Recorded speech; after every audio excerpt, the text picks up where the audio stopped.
Hi, I'm Jan Risher. I'm the features editor here at The Advocate in Baton Rouge, and welcome to everyone who's joined us live and in person, and to those of you who are watching at home. Today we're here for a very special occasion to have a discussion with Ana Reyes. And Ana, as many of you know, is the author of The House in the Pines, New York Times bestseller and Reese Witherspoon Book Club pick. So congratulations. Thank you so much. Thank you for having me. And she also has a pretty major connection to Baton Rouge because you earned your Master's of Fine Arts here and graduated in 2015. Is that correct? Yep. And you've appeared all sorts of places, but this is your first novel, and now you're living in Los Angeles, correct? Yes. And working on your second novel. I am. So before we get started with the discussion, Ana is going to do a little reading from the book for us. So yeah. I'm not sure what she's chosen, but I'm looking forward to hearing it. I'm just going to read the prologue to the book. So it's the first couple pages, and hopefully it'll give you a taste of what the book's sort of general tone and what it's about. Prologue.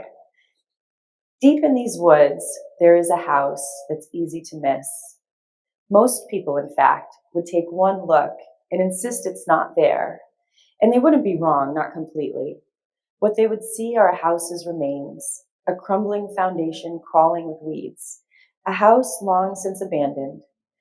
But look closely at the ground here, at this concrete scarred by sun and ice. This is where the fireplace goes.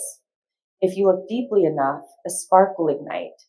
And if you blow on it, that spark will bloom into a blaze, a warm light in this cold, dark forest. If you come closer, out of the cold, it's stronger, blows smoke in your eyes, tumbling smoke with a burning pine smell that sweetens to the smell of perfume, then softens to the smell of your mother's coat. She's murmuring in the next room. Turn around and here come the walls, shyly, like deer emerging from the trees. Frozen concrete becomes an area rug. Take off your shoes, stay a while. Outside the wind is rising, and there comes a clacking, a close, rapid chatter. It must be the windows in their sashes. A light snow sifts from the sky, blanketing this cozy home, tucking it in for the night. Good night, little house, and good night, mouse. Remember, for once there is no reason to get up, no one to chase or run away from. From the kitchen comes the smell of home, the sounds of a sauté. This is how the world was once. Before the first colic, the first scald, the first getting lost, and this is why you do it. Good night, nobody, good night, mush, and good night to the old lady whispering hush. Get a good night's sleep, because when you wake, this house will be gone. Thank you. So my first question is actually about Goodnight Moon. When did you first read it? Was it a part of your childhood? It was. So my mother read me Goodnight Moon quite often, and I loved it. And as I got older, I started to I remembered it so clearly. But it's kind of a haunting book. Like there's something almost eerie about it, and the lulling quality that it has on children. So as I was writing this book, and sort of it was revolving around the idea of home, and that theme of home is both a place and as an idea, as an archetype. That story kept coming back to me. There's something very homey and cozy, but also kind of ethereal about that story. So as I was writing the prologue, it kept going through my mind, and I ended up weaving it in. And I know that the first story you ever wrote was actually about this same house in the pines. It was, and yes. You were how old? So I was 11 when I wrote that story. And I wrote it because I was a big reader. I was always at the library. And I wanted to win a children's writing contest that they were hosting. And the prize for the contest was a gift card to a local bookstore. So I wrote my first story not because I wanted to be a writer, but because I wanted to win more books. And I didn't win the contest, but it was my first taste of writing. And I was reading a lot of Christopher Pike and R.L. Stine, who are YA authors who write thrillers and horror. And that was just sort of what happened. I ended up almost writing fan fiction of those types of books. And it was about a little girl who gets lost in the woods and comes upon a house. And it was very much this house. It was kind of a ghost house. So when I sat down to write my first novel at LSU, that house appeared, and the rest of the book was kind of based on and built around that house. So I know that you moved to Massachusetts from Texas when Mhm. you were how old? So I was 9 when I moved to Massachusetts. And you started going to the library. And I have Mhm. to ask, how was your experience with librarians? Oh, it was great. I don't, there was always different librarians, so I wouldn't say that I had one librarian that really kind of showed me the ropes. But I do remember going into the library, and a librarian actually, showing me around. And I remember that I picked up the book Little Women, and I wanted to read it, but I didn't. I didn't quite at that age. I think I didn't quite know how to read that book. So the librarian made other recommendations, and eventually I found my own way to the thriller section.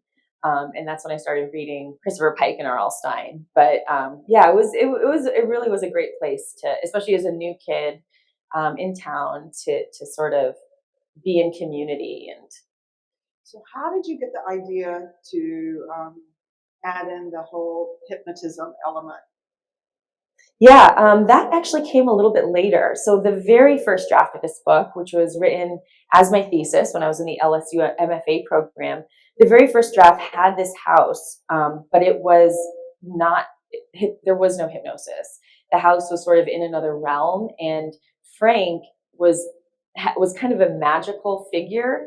He was less nefarious, and he had this sort of magical quality. So he was able to bring her to this house through magical means. But as I developed the story and it became more of a thriller and more grounded and less magical realist, I was sort of thinking, okay, if you were to set this story in the real world and you have this otherworldly house, how does this man bring Maya to his house? And that was ultimately how I arrived at hypnosis. So it wasn't there from the start. But once I sort of discovered it, I became very interested in it, and I did a lot of research into hypnosis. And I realized that while this is sort of an exaggerated version of what's possible, there is a lot that's possible with hypnosis in terms of your physical body. So we know that what happens in the mind does affect the body. With, for example, high stress. That's an emotional state that can actually affect your heart. And there's research being done now into how hypnosis can be used to treat gastrointestinal disorders. And that's being conducted by places like the Mayo Clinic. So it's a real phenomenon. And as I learned more about how hypnosis can be used to help the body and to heal different ailments, I started to think about, well, could the opposite be true? Like, what about the flip side? If it can be used to help, could it also be used to hurt? And I just became very fascinated with hypnosis as a topic. Have you ever been hypnotized? I haven't. I think I would like to be. I think I probably could be. But I also have a little bit of sort of a slight fear of it after writing this book. That's understandable. Yeah. I respect that. So, Yeah. and in terms of the unreliable narrator, has that always been something that you were interested in, or how did you come to that? I do always like an unreliable narrator. As I was writing this and she was becoming more and more unreliable, I started to think about how we are all sort of unreliable narrators. I know I have had the experience, and I think a lot of people have, where you remember something maybe from your childhood, a story, and then someone in your family will be like, well, that's not how it happened, or you're not the one who said this, or yeah, that's not, that's not exactly how it was. And that's kind of eerie if you think about it, how all of our memories are pretty malleable, especially from when we're younger. So, like with the hypnosis, I took that idea to sort of its logical conclusion, sort of to a dramatic extreme for dramatic purposes, and arrived at this idea of memory gaps, where there's whole hours that she doesn't remember. And I know that's been done in a lot of stories. Girl on a Train, for example, where she's an alcoholic and things are happening because she's blacking out. So it's kind of, we've seen this in a lot of places, but I wanted to sort of apply that to her story using hypnosis, and also the withdrawal that she's going through kind of contributes to her unreliability. So let's talk about that a little bit more, because your decision not to use markers for the reader as to Yeah. what was past and what was present was I don't want to suggest something that wasn't, but was that a means to give the reader the experience of the unreliableness of a perspective? Or can you talk about that a little bit? Yeah, that certainly was part of what I was thinking, and I toyed with putting in markers. My editor was the one who finally came down on the side of, let's not do the markers, like let's let the reader figure it out. I wonder, like going back, if I were to do this again, I might put markers, because that is some of the feedback that I've gotten from readers, was that there was some disorientation going from one chapter to another. And I like that as a reader. I actually kind of like being, having to like work a little bit to figure it out. But the sense that I get is that some people would prefer those markers. So I did do that on purpose, but if I had it to do again, I might actually put the markers in. So, feedback from readers. I mean, I'm a journalist. I get feedback. I know what that's like. Yeah. There are some wonderful things and there are some difficult things. Yes. So how has that been for you? It's been very vulnerable, because when I wrote this book as a grad student at LSU, I had no idea that so many people were going to read it. And when it was chosen for Reese's book club, was suddenly everywhere, and people that I had never met were, contacting me, commenting and tagging me and writing reviews. So, it was wonderful, and it was also difficult at times. And when I was first accepted for publication, I said to myself, I'm not going to read any reviews because I just don't want to know. And then it turns out that it's very difficult to avoid them. And it's also very difficult for me to resist that impulse. When someone tags me in a review, it's the natural inclination is to go read what that review is, and they're not always good.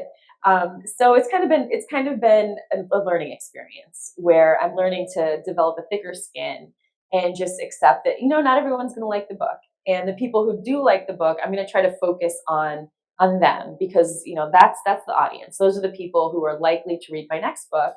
And I just kind of have to, bask in that feeling of, okay, somebody connected with this, and try to focus on that instead of try to focus on the people who just didn't like it.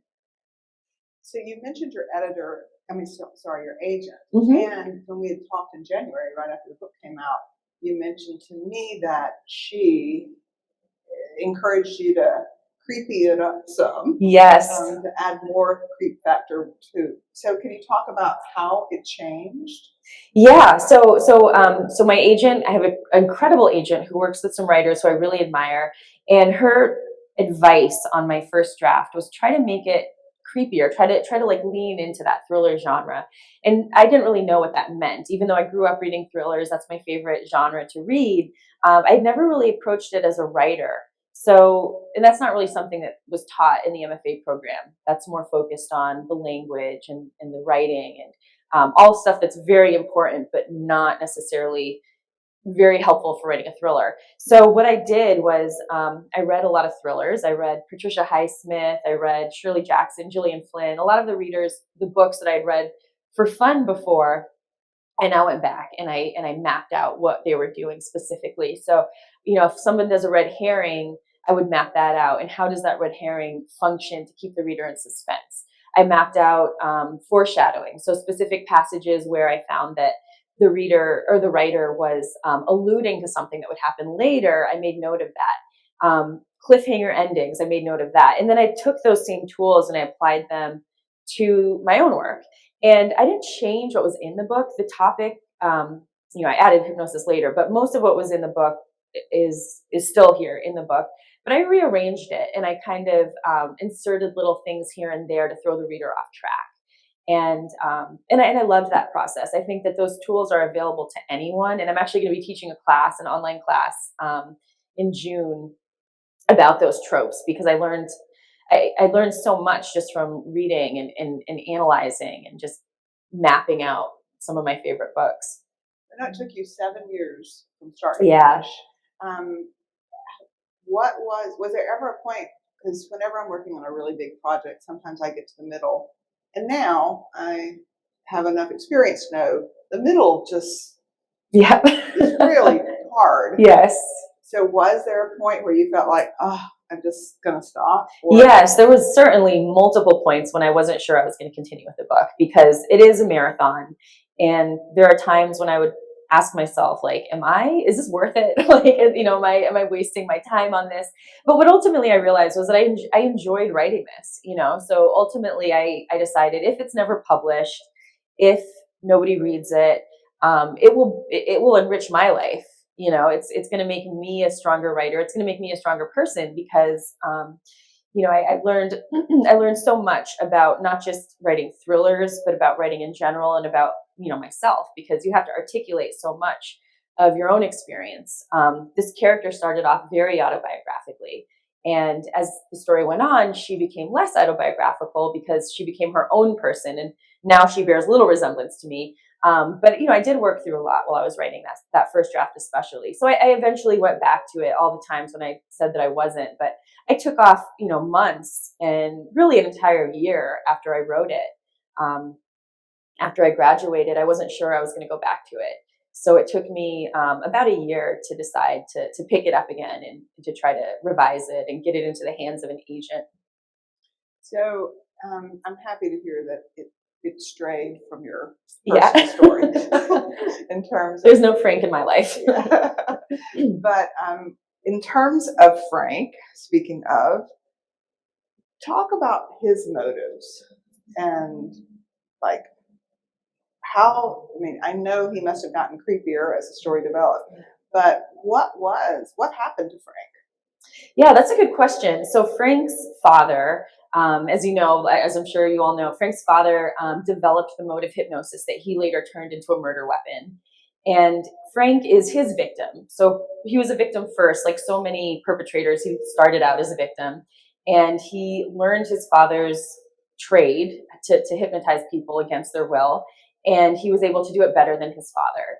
And he turned that into a tool for manipulation. And I saw Frank as, because he's a victim, because he's kind of insecure, he just wants love. He wanted these women to love him. He wants Maya to stay with him forever, even if that means that she dies. He would rather kill her than see her leave. And for him, that house that he created is a house sort of within himself. It's, it doesn't exist outside of his own mind. And so for him to bring somebody there is his way of owning them completely. To be at his house is to be in his world and out of your own world. So part of what I saw as Maya's journey was realizing that his world is to be in his world is to be out of her own world, and she has to choose to be in her own world. She has to choose to be in this world, and that for her is sort of what she has to discover in the wake of her friend's death. That really is interesting, having read the book. And in terms of nostalgia and dark nostalgia, did you make a deliberate choice to focus on? Clearly you made a deliberate choice to focus on some darkness and the creepiness. Yeah. But I think that the whole intersection of nostalgia and dark nostalgia, as just a reader, is really interesting. And how much influence did that have on your writing, and will it have going forward? Yeah. So I think the nostalgia crept into the book. It was always about the house and the idea of home, but the nostalgia kind of crept in. And I think a big part of that was that I was living in Baton Rouge on my own. And it took me a while to meet people. There are people in my program, but it took a while to kind of make friends. And so I was spending most of my time alone in my apartment in a town that I hadn't been in before. So I was feeling very nostalgic. I was missing my home. I had a boyfriend who lived in another state. I had my family, in Texas and on the East Coast. So here I was in this place where I was feeling just very lonely and spending a lot of time in my room writing and reading. So I think that nostalgia was my own nostalgia that was kind of coming out into the story. And I think that was ultimately very good for the book and for me, because I kind of was able to look at it outside of myself and see, like, what is it to be separated from your home? And especially as somebody who grew up in many different places, my family moved around a lot. So I've lived in Austin, Houston, Amherst, Massachusetts, LA, here for 3 years. So as somebody that moved around a lot, I found myself asking, what does it mean to be homesick for a place that you can't really put your finger on? And that became a really important part of the book. Yeah. And in terms of, the genre of the book, we talked a little bit about this before we sat down. And do you think that as much of a thriller that it's also about recovery? Yeah, I definitely see it as, it wasn't even a thriller to begin with. So I almost see it as primarily about recovery and about confronting your past and about understanding where you come from. Part of Maya's journey is understanding or getting to know her father's side of the family, which is also me being half Guatemalan and growing up here. I have a whole Guatemalan American side of my family that I know very well, that I grew up with. But my family in Guatemala, I didn't meet until I was 17, like Maya. So that was also a really important part of tying into the idea of home. Is here's this homeland that she, is part of her, but she doesn't even know it until she goes there and meets them. And can you talk a little bit about the book that her father wrote and how it came to be a part of this story? Yeah, so she always had a father who was Guatemalan, who's dead, and had written a book. But I wasn't really sure what the book was about. I had sort of like themes, and I sort of alluded to it. But as I developed the book, I was like, this is a good opportunity to inform the outer story. So just sort of a little bit of a digression. I've always been fascinated by the trope of stories within stories. So one thing that I have sort of realized reading many stories of that sort is that the inner story, as a general rule, will usually hold the key or a key of some sort to the outer story. It can be something very literal, a piece of information, or it can be thematic. Like in the case of my book, it's more thematic. So the inner story in this book is based upon a very old poem, and I stumbled upon it while I was in Baton Rouge during this time when I was feeling very homesick. And when I read this poem, it just struck a chord with me that was very profound, because it's about a young child who leaves his homeland and forgets where he's from. So he's left with this feeling of homesickness for a place he can't recall. And to me, that was just so profound, and so it just really touched me, especially at that time in my life when I felt homesick, that I felt like this actually kind of resonates with what I'm working on. And so as I realized that it had ties to what I was working on, I started thinking, how can I get it into the book? And first, it was just an epigraph. It was just, it was just sort of like something to set the tone for the book on the very first page. But then I realized I have the opportunity to actually make that part of the story. And in that way, it can hold the key to the outer story thematically. And do you expect to stay in this genre going forward? I think so. I really enjoyed, it is my favorite genre to read, so it makes sense that I would write in this genre. One thing I do think about this genre is that there is a very specific set of expectations, whereas with literary fiction, you can kind of get away with doing a lot of things that are experimental, that don't really have, that don't fit into a certain box. One thing about thrillers is that there is a very specific, it kind of is a box. And I'm okay with that. I think of the analogy that I use a lot is Jell-O. This is something I should update now that not a lot of people eat Jell-O, but the analogy that I like to use is, if you make a Jell-O, you can have this pile of jiggly, dessert, and it'll still taste good.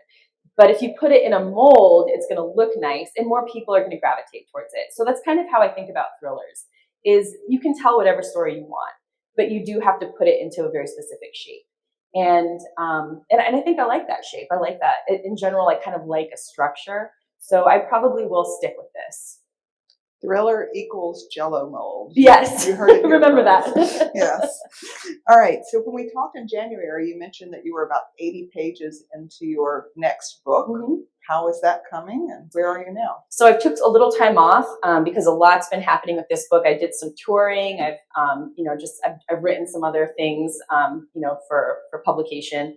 So I'm still at about, I'm probably at about 100 pages now, but I've rewritten it almost completely. So my process is that I throw a lot away. I start, I write, and then I go through it, and I keep only a little bit of it. And what I keep is what kind of helps me stay focused. One thing that I do is I write, what I do now is I write the book jacket. So if you look at any book, it'll give you maybe 3 or 4 paragraphs that tell you what the book is. And so what I've done since I wrote those 80 pages is I wrote the book jacket for my next book. And with everything that I write, I look back at that book jacket. Because one thing that I've learned is that readers really want what's on that jacket. You have to give them what's on that jacket or they're not going to be happy. So I'm trying to really adhere to that. And so I've rewritten almost all of that by now. So, people who aren't writers think of it as, oh, it's just so romantic. They've got like maybe an old-fashioned typewriter and a cup of coffee, and it is just so encouraging. Yeah. That's not the reality. Tell us about your process a little bit. So my process is, like I said, I do a lot of revising. I try to write at least 500 words a day. That's sort of my baseline. Sometimes I write more, but as long as I hit 500, I'm happy. And lately I haven't been writing every day because I've been doing a lot of book promotion. But what I'll try to do is write, sit down around noon because there's a lot of other things involved with being a writer. I write a lot of blurbs. I review other books. Then there's a lot of emails and things like that. And when I was teaching, I would do all my grading in the morning. But around noon or 1 is when I sit down to do my own writing. And then I'll just write for a couple hours, take a break, write for a few more hours. It's kind of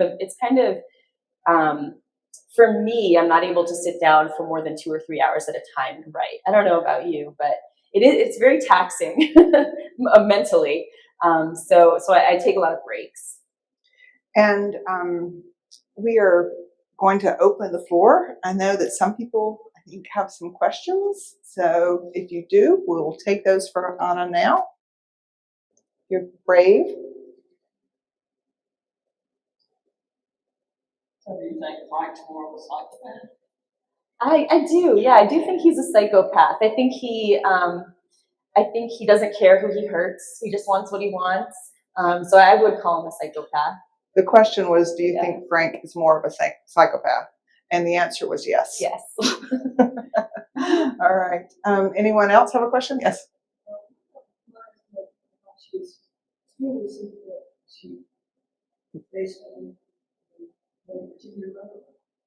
So the question is, what about Maya's mother? And her observation was how sympathetic. She isn't based on anyone in particular, but one thing that I wanted to do with her character is show a person in Pittsfield, Massachusetts, because that's where my mother's from. So Pittsfield, Massachusetts, I set the book there because I've lived there. I have a very close connection to it. But it's also a place where GE, General Electric, had a very strong presence. And then they moved out, and the town went through a profound change where a lot of people lost their jobs. And not only that, a lot of the local water was polluted with PCPs that were dumped there by GE. And there was a lot of environmental destruction. So the Pittsfield that I knew when I lived there in elementary school was very different from the Pittsfield that my mom knew as a child. And to me, there's something very kind of haunting about that, about the Pittsfield that exists in the stories I grew up with versus the Pittsfield that I saw with my own eyes. So with Brenda, I have this character who, like my mom, kind of longs for those days and really wants to see Pittsfield come back. And again, that kind of tied into the idea of home, wanting to return, like nostalgia of wanting to return to an earlier time when things were maybe more idyllic. You also mentioned your mom was a journalist. Yes, she was, yeah. And now she teaches journalism as an adjunct at UMass Amherst. Okay. Any other questions? Yes, sir. I picked up more of the cabin in the house. That's why I'm confused about the title. Why wasn't the cabin in the house? Yeah, well, I kind of used cabin and house interchangeably. And as I was just thinking about titles, I felt like the House in the Pines had a certain ring to it. Also, there's a movie and a book and probably many things called The Cabin in the Woods. So I didn't want it to be confused with The Cabin in the Woods. So that was how I landed on House in the Pines. But yeah, that is kind of more of a cabin. I do think that for me those words are interchangeable, but I think maybe for other people it's less so. Did you feel like you were writing a book again? The question is, did you feel you were writing more for men or women? Which I think is a really great question. That is a good question. You know, I wasn't thinking about that when I wrote this book. I wasn't thinking as much about readers and the audience as I will be thinking about in the future. I think that was part of the learning process. I think that more women than men are reading it. I think that's just how it turned out. It might have been because of Risa's book club. I think that there's a lot of, I think that mostly women follow Risa's book club. I think in the future, I will be maybe writing a little bit more for women, but I would hope that men would read it too. So, as a parent, sometimes whenever my daughter is a writer also, and so sometimes she's thinking so much about the audience. Mm-hmm. And we talk a lot about, what is the right balance there of writing for an audience expectations versus writing your truth, finding the blend there. How are you thinking along those lines? I think it is important to remember the audience. I really, when I first started writing this, I was just trying to tell my own story, or a story that I wanted to tell, not my story, but a story I wanted to tell. And it was only after publishing it and hearing just this wide range of reader reactions that I really started to think about, wow, like maybe I should think a little bit more about how I want this to be perceived by other people. I think too that you can't get too hung up on that, because at the end of the day, it's, you have to tell the story that's in your heart. But I think that what I will think about is, how do I want the audience to feel? I think that's probably going to be my main sort of guiding principle going forward is, do I want the audience to feel scared at this point? Do I want them to what's the emotion that I want them to have? I think that's probably the most important thing to being more deliberate about that. Yeah. All right. Yes, Judy?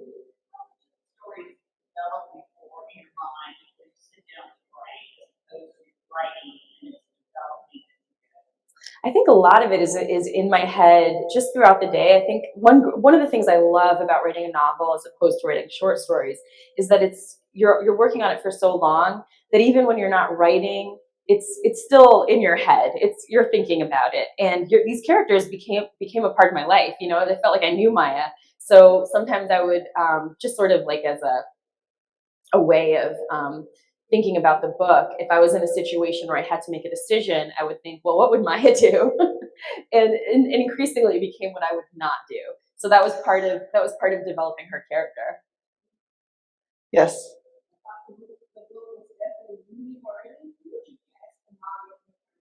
The question is, that is a great who question. Would she cast as Maya in the movie?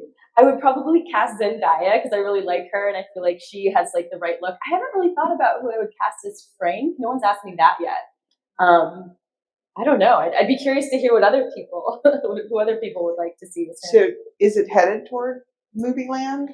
It's in negotiations for to be optioned. So that is kind of a tenuous thing where if it's optioned, they have about a year. I think it's a year to try to put the cast and the director and like get the movie made. And if they don't do that in a year, then it reverts back to me. So it's in negotiations to be optioned, and then we'll see what happens over the next year. That's exciting. Yeah. Living in Los Angeles, do you work at all in the movie world, or? Not really. In the past, I was a script reader. So before I went to LSU, I was working at a talent agency, International Creative Management, as a script reader. So my job entailed, there's so many scripts that come through Hollywood, and there would just be stacks and stacks and stacks of scripts. And my job was to read them and write a short report so that that report could accompany, if they were going to send the script to, let's say, a specific actor, the actor could read my report before deciding if they want to take the time to read the script. So that was my job before, and then I was laid off, which was what prompted me to go back to school, and that's how I wound up at LSU. And that's interesting because there's some real carryover there to your dedication to writing the blurb. And yeah. So that's interesting. Yeah. Is there another question? Yes, sir. If they do make a movie about the book, in my mind, I already make movies. Would you like to be heavily involved, or would you like to be, and just say, just make the movie, and I don't want the physical stress, and you know what I'm saying? Yeah. Would you want to do? I don't know how you would do some of that, so that's why I'm curious about how you feel about it. Yeah, well, my priority will always be writing fiction because I love writing fiction, and that would be my top choice is to just work on my next book. But of course, if I was lucky enough to see this get made, I would want to have some I would want to have some hand in it, maybe probably not as a screenwriter, but maybe as a consultant. I don't even know exactly what I would get to do, but yeah, it would just be so thrilling to take part in any way in something like that. It would be thrilling. Yeah. Did you have a question? Yes, I just wanted to know, how do you sit down and write? Computer or what? Yeah, I use a laptop. I currently live in Los Angeles. I use a laptop in general, but sometimes if I get stuck, I find that walking away from the computer and maybe just like sitting on the couch or something with a pen and a pad will sometimes help me get unstuck. There's something about handwriting that seems to help me think. So usually I'm on my laptop, but every once in a while I do write by hand.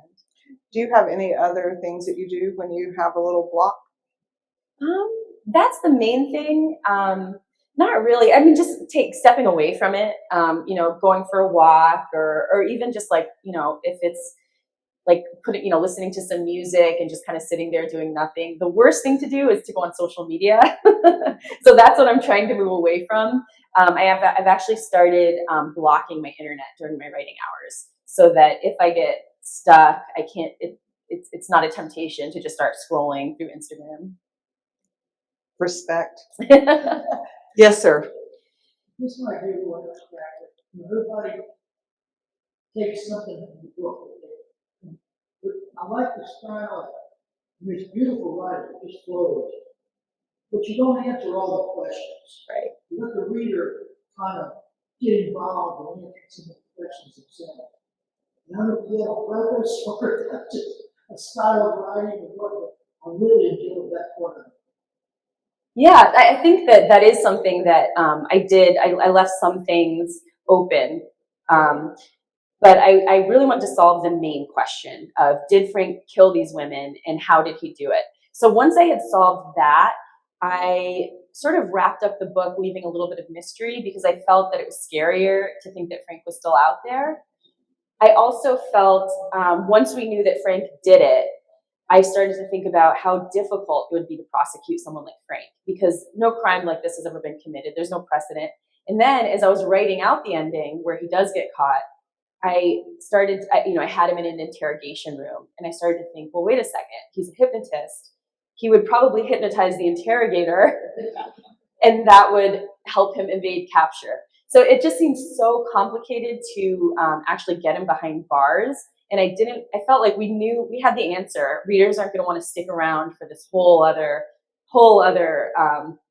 sort of ordeal of proving that he's guilty. So that's why I kind of left it where I did. Because I didn't want to jump forward several years in time at the ending. Oh, well, see, yeah, and so I really like that. I like that readers can kind of imagine their own ending.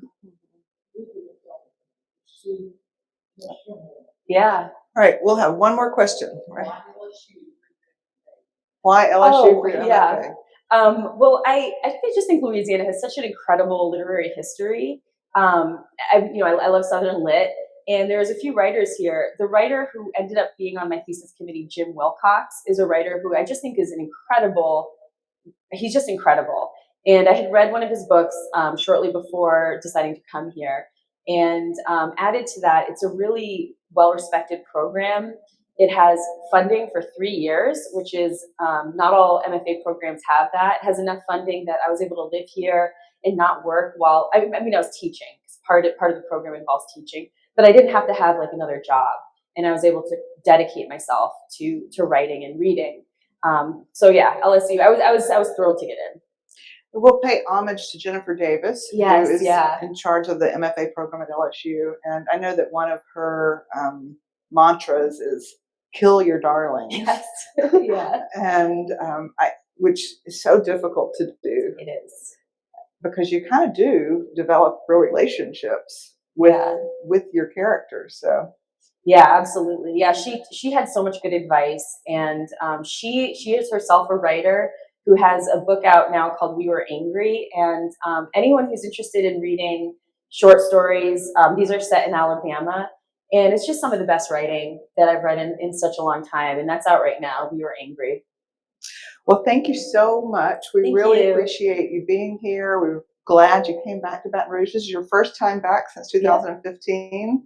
And thank you to the rest of you. And Anna will take time to sign your books before she scurries off to Delta Mouth. So thanks for watching with us. Thank you. Thank you so much. So I don't know if you want to just bring your book